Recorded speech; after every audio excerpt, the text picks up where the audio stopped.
매달 생일하면 좋겠어. 네. 어떤 분이 이런 얘기를 하시더라고요. 아마 성경을 좀 보신 것 같아요. 근데 그분 얘기가 구약 성경에 나타난 하나님하고 신약 성경에 나타난 하나님이 너무 틀리지 않습니까? 이거 완전히 틀린 겁니다. 구약 성경의 하나님은 아주 무섭고 화를 잘 내는 하나님이라면 신약 성경의 하나님은 굉장히 친절하고 사랑이 넘치는 하나님이자 이렇게 얘기를 하셨습니다. 이런 생각은 그분만이 가진 생각이 아니고 상당히 많은 사람들이 그런 생각을 갖고 있지 않나 생각을 합니다. 그런데 역사 속에 보면은 지금도 상당히 오래전인데 1900년 전에 우리 기독교 초기 역사 시절에 똑같은 말을 한 사람이 있었어요. 이 사람 이름이 말키시온이라는데, 말키시온이라는 사람은 출신이 소아시아, 그러니까 지금의 터키입니다. 거기 출신인데 주로 로마에서 활동했던 사람인데, 이 사람이 뭐 신학자고 뭐 그런 사람은 아닙니다. 근데 좀 재산이 있고 그러나 이제 하나님을 믿는 사람이었는데요. 근데 이 사람이 자기가 하나님을 믿어보니까 구약의 하나님은 이 율법의 하나님이고 화를 잘 내는 하나님이고 질투하는 하나님이고 온전하지 못한 하나님이라는 거예요. 그래서 구약의 하나님이 만들어놓은 이 세상의 모든 사람들은 늘 고통 가운데 살아야 되는 현실이라. 그러나 신약 성경에 나타난 하나님이신 예수 그리스도를 보면은 구약의 하나님과 틀려서 진실된 하나님이고 아주 자비가 풍성하시고 사랑이 넘치는 그런 하나님이라고 그 사람은 그렇게 강조했어요. 이 말시온이라는 사람이 크리스찬이라면 구약 성경은 필요 없다. 그래서 이 사람은 자기가 생각하는 그런 생각의 사람들만 모아가지고 자기 그룹의 교회를 만들었어요. 그리고 자기 그룹의 교회에서 사용하는 성경은 필요 없는 성경은 다 빼자. 그래서 구약 성경은 필요 없다. 그래서 구약 성경 읽지 말자. 그렇게 하고 신약 성경 가운데도 구약적인 내용이 너무 강하게 들어가는 건 다 빼자. 이래가지고 신약 성경 복음서에서는 누가복음하고 또 바울이 기록한 바울 서신, 뭐 로마서, 고린도전서 뭐 이런 것들이죠. 이런 성경만 성경으로 인정하자. 그런 말을 했던 사람입니다. 그래서 이 사람이 만든 교회는 좀 보통 기독교하고 틀린 좀 이상한 교회를 만들었어요. 그러나 이 말시온이라는 사람이 가졌던 이 생각은 옳은 생각이 아니고 틀린 생각입니다. 그래서 서기 114년에 전체적인 세계의 교회 회의가 있었는데 그때 이 말시온의 주장은 성경의 가르침을 반발하는 잘못된 이단의 가르침이라고 해서 교회는 그를 이단으로 정하고 교회로부터 영원히 추방을 하게 됩니다. 여러분 어떠세요? 구약에 나타난 하나님과 신약에 나타난 하나님이 틀리다고 생각하세요? 같다고 생각하세요? 구약의 하나님이나 신약의 하나님은 같은 하나님입니다. 오해하지 말길 바랍니다. 특히 구약 성경을 읽다가 많은 사람들이 구약 성경을 어떻게 읽느냐에 따라서 상당한 오해를 불러일으킬 수 있다고 생각이 되어집니다. 최근 우리들은 출애굽기라고 하는 구약 성경의 한 부분을 묵상하게 되었습니다. 이 구약 성경 출애굽기를 묵상할 때에 하나님께서는 한 중개자 역할을 하고 있는 모세를 통해서 이스라엘 백성들을 에집트의 바로왕 밑에서 고생하는 그들을 구출해 내신다는 그런 내용이 출애굽기입니다. 실은 이 출애굽기의 이야기는 신약 성경이 말하고 있는 복음 그 자체입니다. 하나님은 우리들의 중보자이신 예수 그리스도를 통해서 우리 하나님의 백성된 우리들을 악한 마귀의 역사 속에서 구출해 내시어서 우리라고 하면 영원한 하나님의 백성을 삼는다고 하는 이것이 복음의 핵심이지요. 하나님은 애굽에서 노예 생활을 해왔던 200만에 이르는 이스라엘 백성들을 구출하시어서 이제 시내산 있는 데까지 인도하셔서 시내산에서 한 1년쯤 생활하게 합니다. 그것이 오늘 출애굽기 묵상 24장 하는 내용이 그때쯤 됐을 텐데, 이렇게 하나님께서 이스라엘 백성들을 구출하셔서 그들이 시내산에 있게 한 것은 하나님 앞에 구원받은 백성들이 어떻게 살아야 되는지를 가리키는 십계명을 그들에게 주고, 이 십계명은 10가지 계명이지만 이걸 구체적으로 생활 속에 어떻게 자기들이 적용하고 받아들여야 되는지를, 적용에 대한 걸 가리키는 게 출애굽기 21장, 22장, 23장의 가르침입니다. 그래서 저희들이 오늘 아침에 이제 출애굽기 24장을 묵상하는데요, 이 24장 말씀은 하나님께서 이렇게 모든 십계명과 함께 생활에 적용할 수 있는 말씀을 다 주시고 난 다음에 그들과 함께 하나님이 이 말씀을 너희들이 지키고 이 말씀대로 살 때 약속의 땅에서 너희들이 참 귀한 백성이 된다 하는 것을 격려하시면서, 하나님이 주신 말씀을 지키도록 공고하면서 이스라엘 백성들 하나님께서 그 말씀을 지키겠다고 하는, 소위 이거를 시내산 계약이라고 합니다. 여러분들이 창세기에서 보면은 아브라함이라는 사람이 본래부터 하나님을 믿었던 사람이 아닌데 오늘날 하나님이 아브라함을 딱 뽑아내시죠.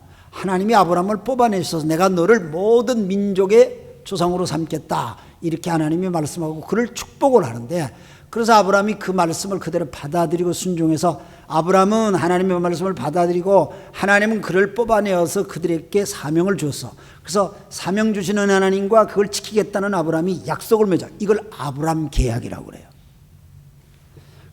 모세를 통해서 시내산에 준 걸 시내산 계약이라고 그러는데, 이 시내산 계약이라고 하는 이 출애굽기 24장에는 굉장히 성경을 이해하는데, 특히 구약 성경을 이해하는데 아주 중요한 키워드가 들어가 있어요. 키워드를 이걸 넣는데 이건 마치 비밀처럼 들어가져 있어.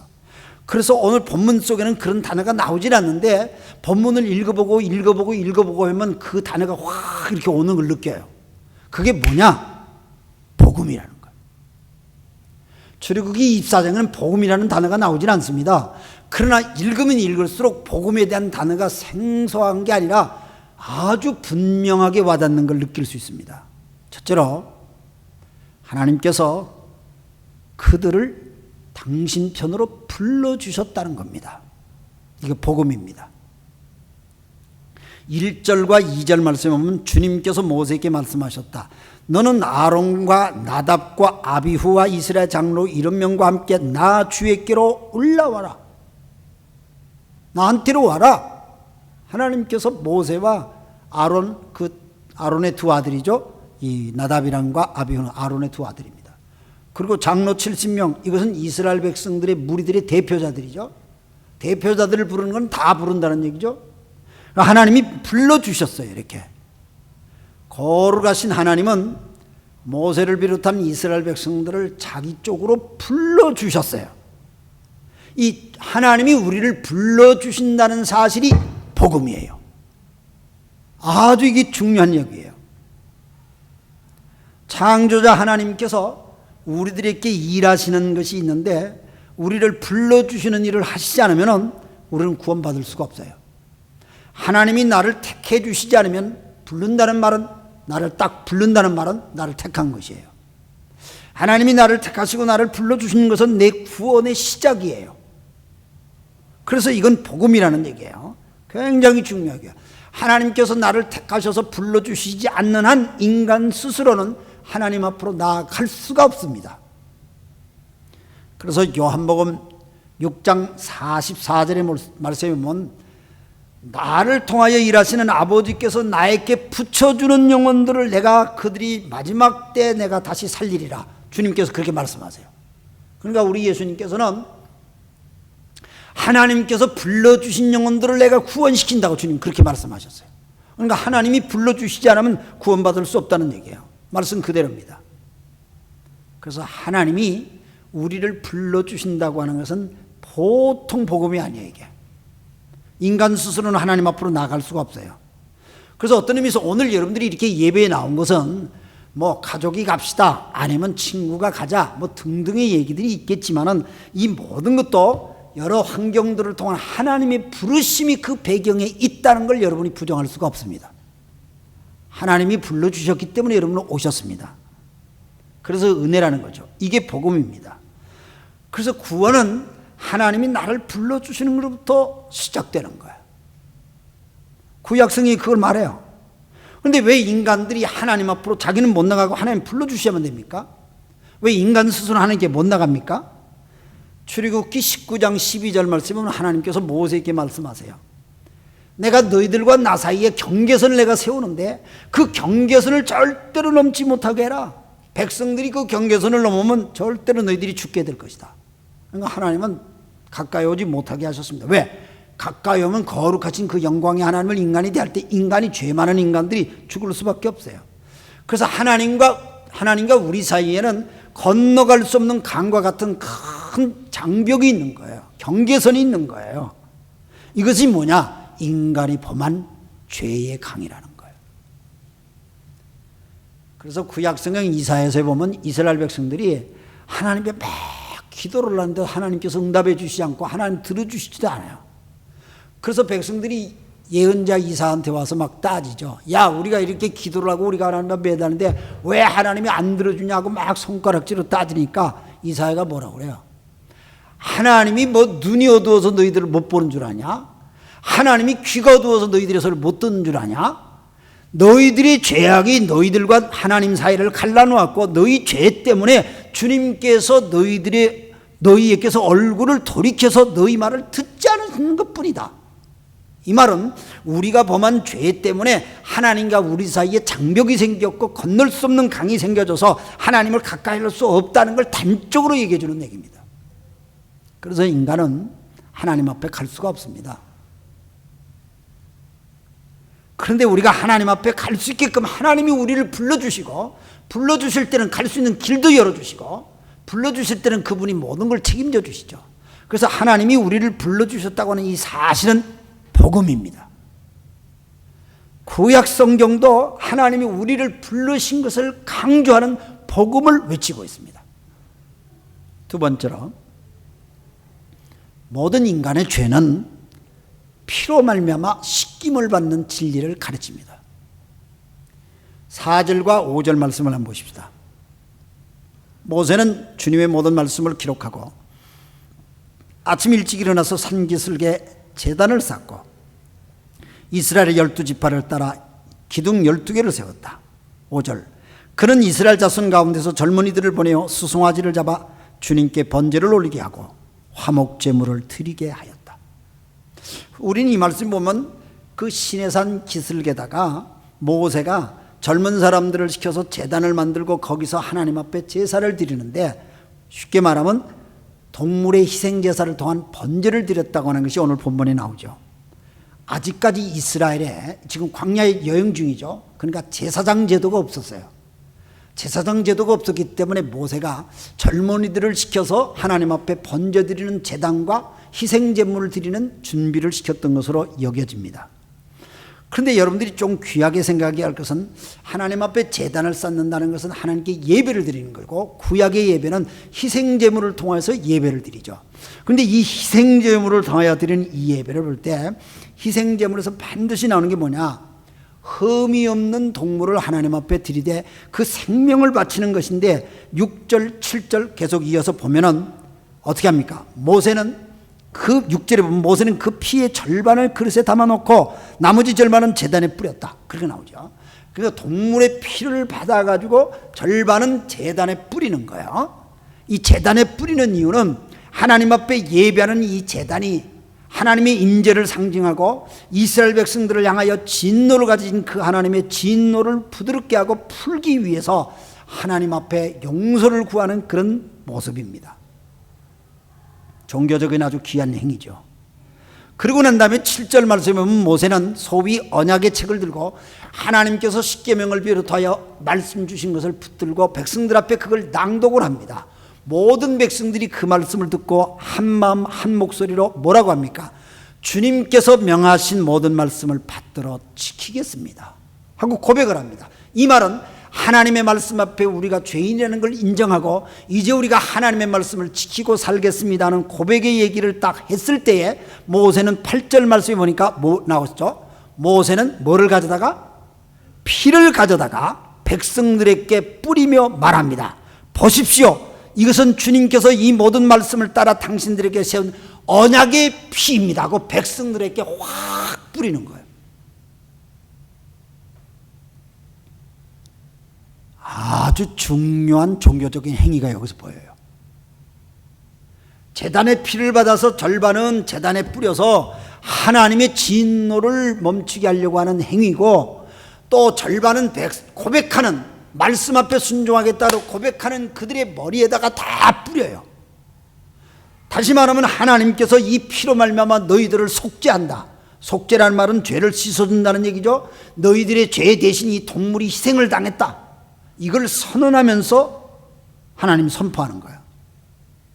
이게 복음이에요. 구약 성경도 신약 성경과 틀리질 않아요. 모든 죄는 피 흘림이 없으면 갚을 길이 없대요. 그래서 하나님께서 죄를 취급하는 대원칙이 구약이나 신약이나 틀림이 없어요. 흔들리질 않아요. 히브리서 9장 22절 말씀에 보면 율법에 따르면 모든 것들이 피로 깨끗하여지느니라. 그리고 피 흘림이 없이는 죄를 사함이 이루어질 수 없다. 피 흘림, 피가 흘렸다는 뭐야? 죽는다는 거예요. 죄가 없어지려면 한 죽음이 있어야 그 죄는 대가를 치르는 거예요. 왜? 죄의 대가, 죄가 원하는 보수는 생명을 빼앗아 죽이려고 하는 거예요. 그래서 이 원칙, 피 흘림이 없으면 죄 사함을 받지 못하는 이 원칙은 구약 때부터 신약 때까지 변함이 없는 그분이 가르치는 대원칙의 말씀이에요. 죄라고 하는 것은 사람의 생명을 요구해요. 그런데 내가 죄를 졌어요. 그런데 내가 이 죄 문제를 해결하니까 내가 죽어야 돼. 내가 죽지 않고서는 이 죄가 끝이 나질 않아. 그런데 내가 죽지 않고 이 죄를 해결하는 방법은 내가 지은 이 죄를 내 대신 다른 사람이 죽어주면 돼. 다른 사람이 죽어주려고 해도 그 사람도 그 사람이 자기의 죄가 있기 때문에 날 위해서, 아무리 나를 사랑하는 사람이라도 내 죄를 위해서 죽을 수가 없어. 그래서 하나님은 상징적으로 흠이 없는 동물, 소나 양을, 흠이 없는 거, 흠이 없어요. 흠이 있다는 건 죄가 있다는 말이에요. 흠이 없는 것들을 데려다가 거기다 우리의 죄를, 인간의 죄를 뒤집으셔서 그 죄를 대신해서 그 양과 소를 죽이라는 얘기예요. 쉽게 말하면 죄의 대가를 치르게 하라는 얘기죠. 그래서 그 죄가 없어진다고 하는 것이 구약에 말씀하는 대속법, 소위 죄를 속량하는 법으로 가르쳐 줬던 거예요. 인간들은 이렇게 해서 죄를 속하는 방법을 구약은 가르쳐 주는데, 이렇게 해서 속하는 방법은 여러분들이 양이 몇 마리나 죽어야 죄가 없어질 것 같아요.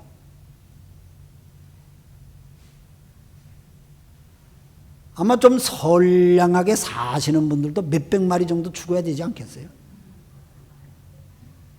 자나깨나 누굴 미워하는 사람은 아침마다 몇 사람씩을 미워하니까 아침마다 수십 마리를 죽여야 될지도 몰라.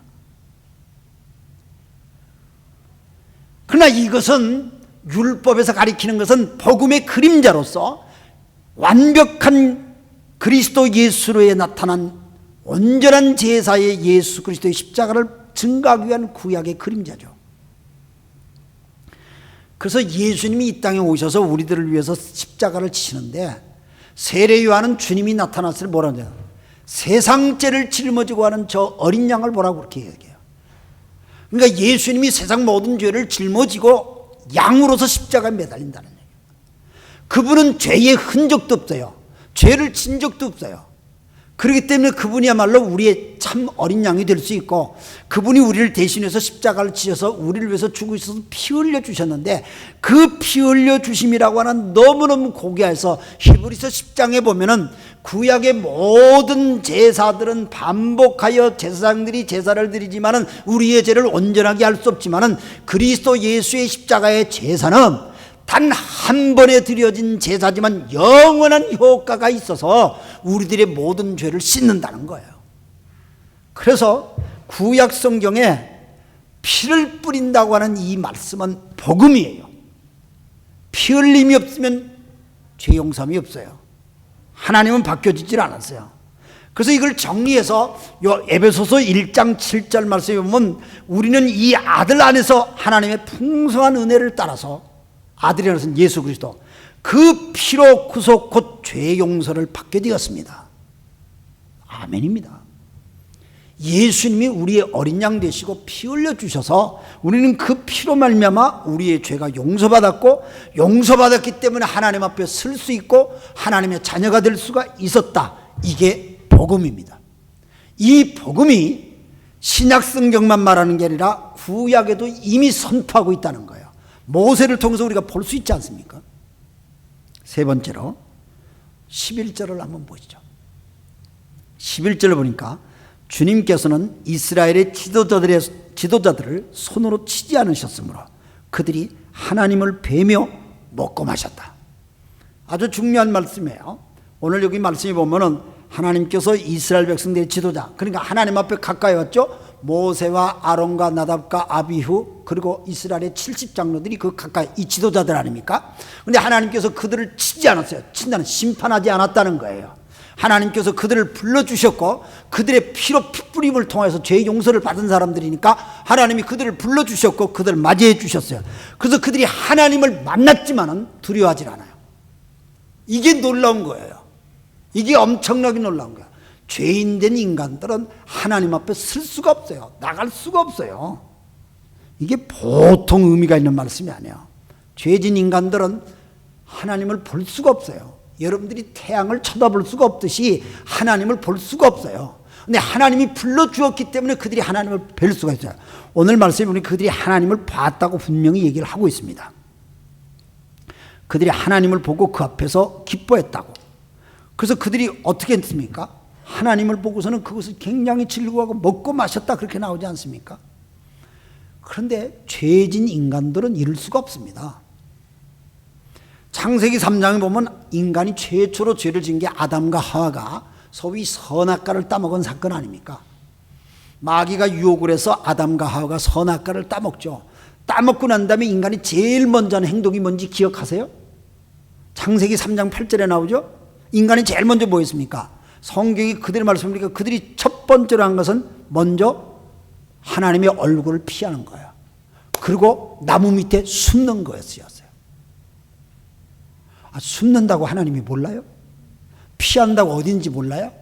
너무나도 이들이 하나님에 대해서 다 아는데도 불구하고 그런 행동을 해요. 숨는다고 하나님이 몰라요? 감춘다고 하나님이 몰라요?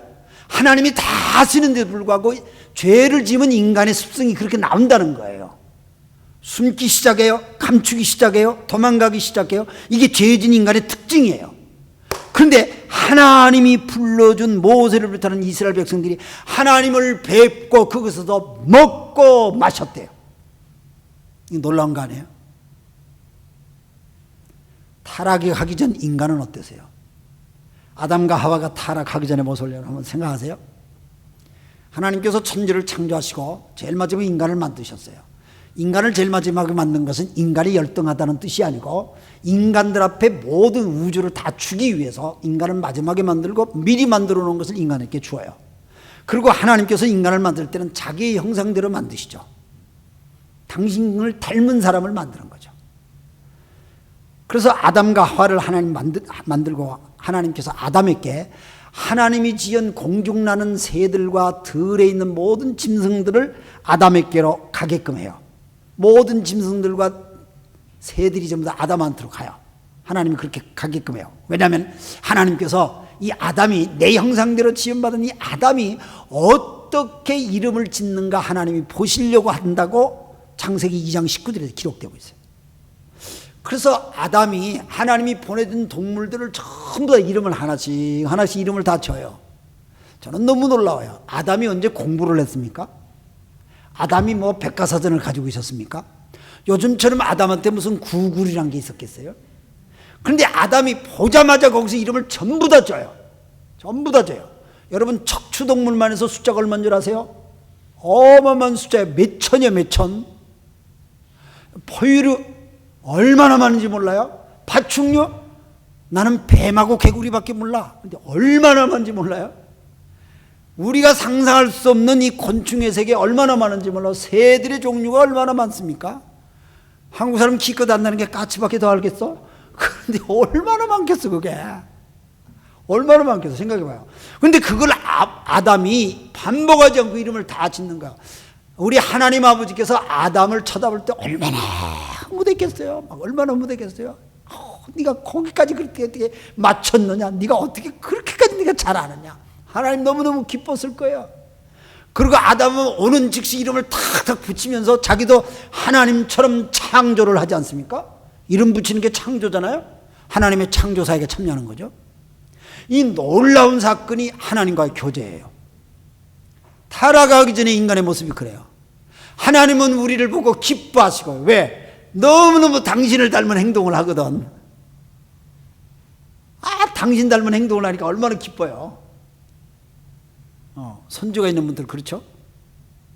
내 닮은 행동하는 걸 보면 어떻게 저게 그냥 3대가 된대. 그렇게 나 닮았지. 하도 닮은 데를 찾으려고 찾다가 없다 보니까 나중에 발가락이 닮았네. 뭐. 어느 시인이 그러죠. 그래서 하나님이 우리를 보실 때 막 너무너무 기쁘고, 우리도 하나님 앞에서 막 그렇게 창조 사역을 하는 거야. 창조의 일을 하면서 나도 기쁜 거야, 그냥 막. 이게 구원의 클라이막스예요, 구원의 클라이막스. 오늘 본문이 크게 나오죠. 그들이 하나님을 뵈며 먹고 마셨다. 너무너무 놀라요. 이게 모든 죄로부터 해방받아가지고 모든 것부터 자유한 하나님의 백성들이 멋진 모습을 오늘 본문이 얘기하는 거예요. 너무나 귀한 거예요. 이게 복음이에요. 구약성경도 복음을 선포하는 거야. 구약성경도 우리에게 같은 하나님이 같은 복음을 우리에게 선포해 준다는 게 너무 분명한 거예요. 그래서 구약의 하나님이 신약의 하나님과 틀리다, 거짓말입니다. 속지 마시기 바랍니다. 구약의 하나님이나 신약의 하나님이나 같은 하나님으로 똑같은 복음을 선포하는데, 복음을 보는 시각이 우리 눈이 어두워서 못 보는 것뿐이지, 눈을 열어보시면 구약의 하나님이나 신약의 하나님이 똑같이 복음을 선포하며 우리들에게 그 하나님 나라의 축복을 예언하는 것입니다. 그래서 구약의 하나님도 인간하고 자꾸 교제하고 싶은 거예요. 그래서 하나님이 계속 사람한테 말씀을 걷는 거예요. 그냥 구약의 하나님이 전부 다 나타나죠. 사람이 죄져서 엉뚱한 길로 가면 예언자를 세워서 막 돌아오게 만들고요, 회개시키고요. 하나님이 얼마나 그렇게 해요. 이게 하나님의 열심이고 하나님의 열정으로 구약 성경 전체가 반복되어져 나온 것입니다. 인간이 스스로 하나님은 가만히 계실 때 인간이 스스로 하나님을 찾아가는 기록이 없습니다. 하나님이 인간 세계에 오신 것입니다. 그 결정적이신 분이 예수 그리스도가 이 땅에 오시지 않았습니까? 그리스도의 오심으로 인해서 구약 성경의 모든 예언들이 완성된 것을 선포하시죠.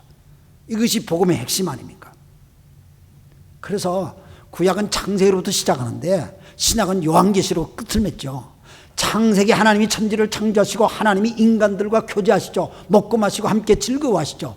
그런데 중간 사이에 인간들이 죄를 지어서 그걸 못하는데 마지막 요한계시로 이렇게 하나님이 본래 인간과 교제하시려고 하는 아름다운 세계를 회복하는 것을 기록하는 것이 요한계시록이거든요. 그래서 요한계시록의 단적으로 얘기하는 유명한 말씀, 요한계시록 3장 20절 여러분 기억하시죠? 보아라, 내가 문 밖에 서서 문을 두드린다. 누구든지 내 음성을 듣고 문을 열면 나는 그에게로 들어가서 그와 함께 먹고 그는 나와 함께 먹으리라. 먹는다는, 먹고 마신다는 얘기 나오잖아요. 이 말은 하나님이 궁극적으로 내가 너와 함께 먹고 마시는 교제를 회복하겠다는 거야. 하나 되겠다는 거야. 창세기 타락하기 전에 인간의 모습을 너희들 속에서 내가 다시 회복시키겠다. 이게 창세기부터 요한계시록까지 쭉 연결되는 거야. 복음은 변함이 없어요. 성경을 읽는데 성경 자체가 창세기부터 요한계시록까지 변함없이 복음을 선포하고 계세요. 문제는 구약 성경을 읽는 사람들이 자기의 시각을 가지고 성경을 자꾸 보기 때문에요. 하나님이 주신 그 말씀의 기준으로 성경을 볼 때에 우리의 복음은 너무나 분명하다는 것이에요. 오해하지 마시기 바랍니다. 하나님은 우리를 향한 복음의 메시지가 변함없이 선포되고 있고, 구약의 하나님이나 신약의 하나님, 구약의 복음이나 신약의 복음이나 변함이 없습니다. 똑같습니다. 그래서 우리가 이런 하나님을 신뢰하고 이런 하나님을 믿으면서 오늘 여러분들의 삶의 현장에서 또 계속 묵상되어져야 될 이 출애굽기 말씀을 묵상하면서 하나님이 우리를 어떻게 부르시고 어떻게 이끌어 가신다는 사실을 깊이 생각하신다면 너무 기쁘고 감동이 되고, 성경이 그다음 말씀을 무엇으로 우리에게 감동하고 역사하시는가 기대하면서 성경을 묵상하리라고 믿습니다. 하나님과의 교제는, 하나님 앞에서 먹고 마신다는 이것은 지상에서 천국의 삶을 경험한다는 겁니다. 우리가 꼭 죽어서 천당만 가는 게 아니라 이 지상에서 예수 그리스도의 십자가의 보혈로 구원받은 백성들은 하나님과 깊은 교제를 하는데 그 깊은 교제가 매일 하나님께서 나한테 어떻게 살아라는 말씀을 주셔요. 마치 이스라엘 백성들을 만나를 먹였듯이 매일같이 하나님께서 나한테 매일 말씀을 주셔서 그 말씀대로 내가 살 때에 내가 천국에서 누리는 그 기쁨과 그 희열이 이 땅에 사는 매일의 삶 속에서 누릴 수 있다는 것을 경험해 주는 것이 하나님 앞에 먹고 마신다는 그 말씀이에요. 사랑하는 성도 여러분, 여러분 이런 생활을 하고 싶지 않으십니까? 이런 생활을 매일 속에 경험하고 싶지 않습니까? 하나님과 교제하십시오. 예수의 피로 말미암아 구원받은 백성이라면 하나님이 친히 여러분들에게 매일 말씀을 주시고 매일 인도하십니다. 그걸 매일 받아서 하나님 주시는 말씀대로 내가 살겠습니다. 이러면 마치 이스라엘 백성들이 언약의 말씀을 붙들고 하나님 말씀대로 우리가 살겠습니다 고백했던 것 같이 여러분들이 우리의 삶의 현장이 어떤 강야의 길과 같고 어떤 척박한 환경이라 할지라도 그분과 함께 매일의 삶 속에 놀라운 하늘의 양식 속에서 승리의 찬송 부르고 간증하면서 멋진 인생을 살 것을 저는 믿습니다. 기도하겠습니다.